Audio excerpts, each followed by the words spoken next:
महाराष्ट्र सरकारने संपूर्ण राज्यांमध्ये थकबाकीचा निर्णय हा शेतकऱ्यांसाठी दिलासादायक आहे, परंतु सरकारने चालू बाकीदारांची देखील सरसकट कर्जमाफी करण्यात यावी, अशी मागणी न्यायदल पक्षप्रमुख मदनराव खंदारे यांनी आयोजित पत्रकार परिषद दरम्यान केली.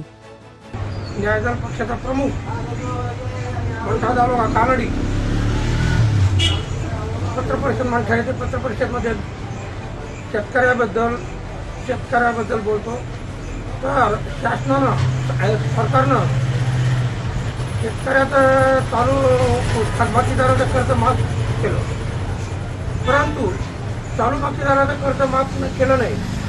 तर हे चालू बाकीदार म्हणजे यांनी पैसे भरलेले नाही, प्रत्यक्ष यांनी काय केले, बँकेच्या स्कीमनुसार सह्या देऊन हे चालू बाकीदार झालेले आहेत. तर हे चालू बाकीदार म्हणजे थकबाकीदार असल्यासारखेच आहेत. आता शेतकऱ्याजवळ कोणत्याच प्रकारे शेतीचा मालाचा पैसा जवळ नाही, जेवढे पैसे बँकेचे भरण्याकरता. तर हे बी थकबाकीदार असल्यासारखेच आहे.